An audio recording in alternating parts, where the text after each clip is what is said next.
Hello and welcome. अगला question है हमारे पास, when would a court refuse to pass a decree of divorce under the Hindu Marriage Act. ये question हमारे पास आरजीएस 1992 में पूछा गया है। आंसर हम स्टार्ट करेंगे इंट्रोडक्शन से। इंट्रोडक्शन में हम डिवोर्स के बारे में बताएंगे। इसमें हम बताएंगे कि जो टर्म डिवोर्स है उसका मतलब है सेसेशन ऑफ मैरिज बॉन्ड, मतलब मैरिज बॉन्ड का ख़त्म होना। जो डिवोर्स है वो ग्रांट किया जाता है जो ग्राउंड्स हैं फॉल्ट ग्राउंड्स और जो ब्रेकडाउन है of marriage. In addition prove करने के लिए जो फॉल्ट या फिर जो ग्राउंड्स है डिवोर्स के, जो पटिशनर है उसको ये भी प्रूव करना है कि वो इनोसेंट है। इसमें आ गया हमारे पास next, refusal of decree of divorce.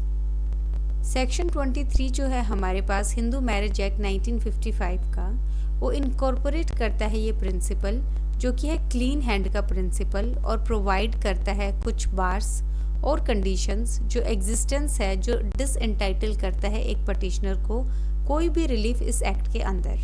ये जो बार हैं ये हैं जो हम नीचे डिस्कस करेंगे।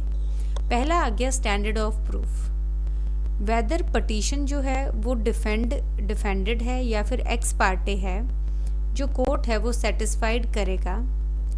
इसमें आ गया हमारे पास कि जो ग्राउंड है रिलीफ का वो एग्जिस्ट करता है, दैट इज़ इस्टेब्लिश्ड है, और जो ग्रांटिंग है सच रिलीफ की उस पर कोई बार नहीं है किसी भी काइंड का जो मेंशन किया गया है इस सेक्शन में। तो इसमें आ गया हमारे पास जो स्टैंडर्ड ऑफ प्रूफ है उसमें ये देखना है कि जो ग्राउंड है वो एग्जिस्ट करता है या फिर जो कोई बार नहीं है किसी भी टाइप का उस पर। फिर आ गया केस लॉ हमारे पास डेस्टन वर्सेस डेस्टन 1975 सुप्रीम कोर्ट।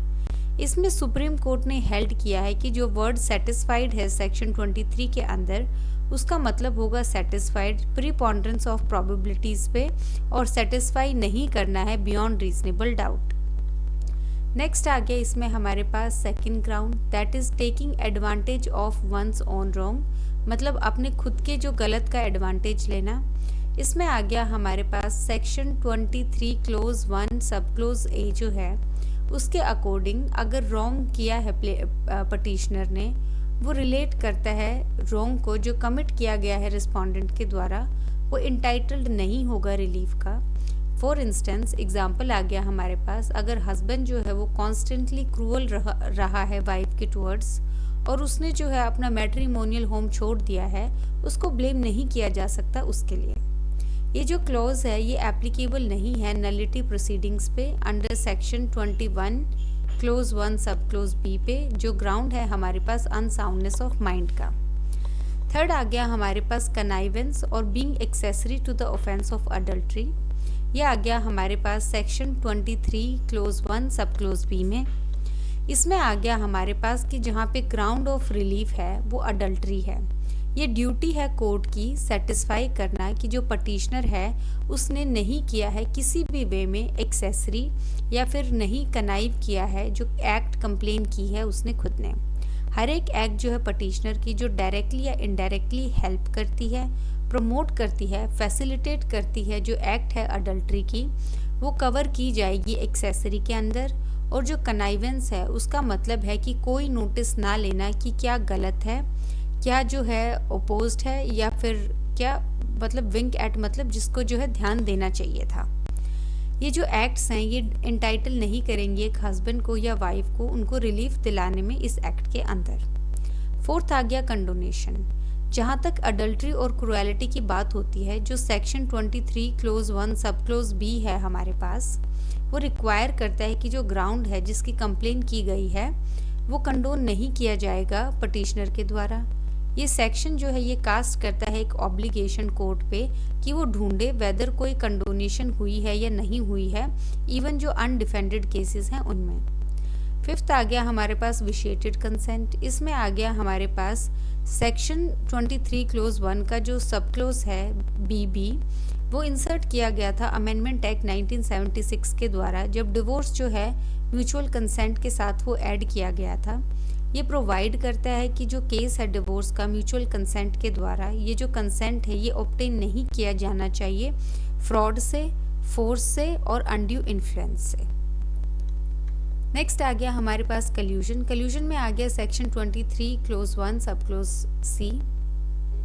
कल्यूजन का मतलब है एक सीक्रेट अग्रीमेंट या फिर अंडरस्टैंडिंग किसी डिसीटफुल या फिर फ्रॉडुलेंट पर्पस के लिए। ये एक अग्रीमेंट है या बार्गेन है दोनों पार्टीज़ के बीच में, जहाँ पे इनिशिएशन जो है पार्टीज़ का वो प्रोक्योर किया जाता है या फिर उसका जो कंडक्ट है वो प्रोवाइड किया जाता है।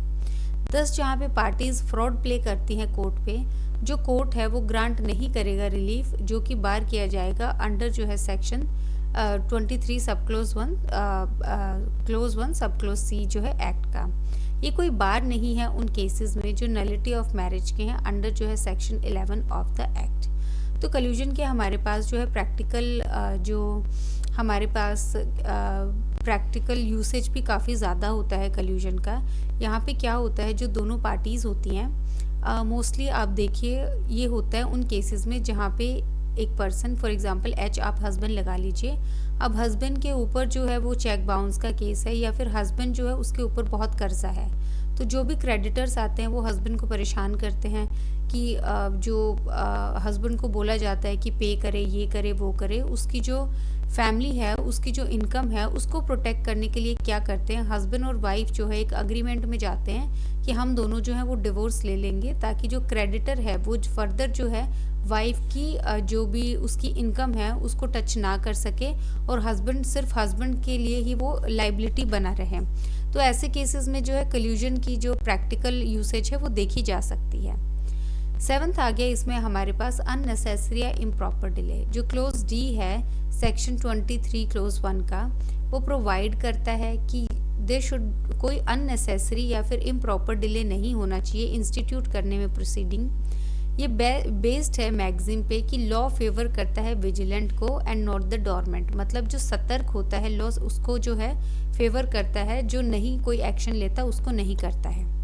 फॉर एग्जाम्पल जहाँ पे पटिशन है डिवोर्स की वो फाइल की गई है 11 साल के बाद, जब वाइफ ने डिजर्ट कर दिया था हस्बैंड को, यहाँ पे जो ये पटिशन है डिसअलाउ की जाएगी। फिर आ गया कोई और लीगल ग्राउंड, इसमें आ गया क्लोज ई जो है टू सेक्शन 23 क्लोज 1 का, वो इंसर्ट किया गया है इन एडिशन टू जो बार्स जो मेंशन किए गए हैं क्लोज ए से लेके डी तक सेक्शन 23(1) के। जो कोर्ट है उसको देखना है कि कोई और जो है लीगल ग्राउंड नहीं होना चाहिए कि जो रिलीफ है क्यों नहीं ग्रांट किया जाना चाहिए। इनके अलावा कुछ सर्टेन अदर बार्स होते हैं डिफरेंट सेक्शंस के अंडर जो लिमिट करते हैं ग्राउंड को, जो मैट्रिमोनियल रिलीफ्स हैं, जैसे कि अंडर सेक्शन 29 जो पटिशनर है उसको शो करना है कि जो रिस्पोंडेंट है उसने विड्रॉ करी है जो सोसाइटी है उससे बिना किसी रीजनेबल एक्सक्यूज़ के। फिर आ गया कंक्लूजन हमारे पास, इसमें आ गया कि जो सेक्शन 12 क्लोज 2 है वो ले डाउन करता है पीरियड जो है लिमिटेशन का उन केस में जहाँ पे जो नलिटी ऑफ मैरिज की है सॉर्ट की गई है ग्राउंड्स जो मेंशन किए गए हैं सेक्शन 12 क्लोज 1C में और सेक्शन 12(1)D में। ये जो बार्स हैं ये बार हैं किसी और रिलीफ के भी अंडर द एक्ट डिस्पाइट जो प्रूफ है इन ग्राउंड्स का फॉर सच रिलीफ के लिए। तो बेसिकली हम जो है वो जनरल सा कंक्लूजन देंगे कोई और लीगल ग्राउंड के बेसिस पे, इसी को जो है एक्सटेंड करके हम जो है कंक्लूजन बनाएंगे। बाकी जो है इस क्वेश्चन में 2-3 बातें ध्यान रखने वाली हैं। पहला यही कि हमने 15 मार्कर के हिसाब से किया है। अगर ये क्वेश्चन 5-10 मार्कर के हिसाब से आता है, इनफैक्ट 5 मार्कर में नहीं आएगा क्योंकि इटसेल्फ इसके 8 ग्राउंड्स हैं। अगर ये 10 मार्कर में भी आता है तो आपको जो है थोड़ा कम लिखना है कंटेंट, जो है जो प्रॉपर हेडिंग्स हैं उसके बाद 2-2, 3-3 लाइनें लिखनी है। 15-20 मार्कर में आप 4 से 5 लाइन भी लिख सकते हैं एक हेडिंग के अंदर। बाकी अभी तक ये जो है क्वेश्चन सिर्फ एक ही स्टेट में पूछा गया है, बट प्रोबेबिलिटीज़ हैं कि बाकी सेक्शंस बाकी जो एग्ज़ाम्स हैं उनमें भी पूछा जाए। तो वैसे ये बेयर एक्ट बेस्ड है, ये जितना भी हमारा जो हमने क्वेश्चन किया है ये पूरा बेयर एक्ट बेस्ड क्वेश्चन है। इसमें आप बेयर एक्ट उठा के जो है हेडिंग्स लिख सकते हैं और बाकी सारे जो पॉइंट्स हैं वो आप अपनी लैंग्वेज में लिख सकते हैं। थोड़ा सा आप इंट्रो का ध्यान रखेंगे, जो केस लॉ हमने किया है डेस्टिन वर्सेस डेस्टिन वाला वो ज़रूर मेंशन करेंगे और ट्राई कीजिए कि हर एक क्वेश्चन में आप कम से कम एक केस तो ज़रूर मेंशन करें। आइडियली जो है 2 से 3 केसेस मेंशन करना बेटर होता है। बाकी जो है इस क्वेश्चन में हमने सब कुछ इंक्लूड कर लिया है। So thank you.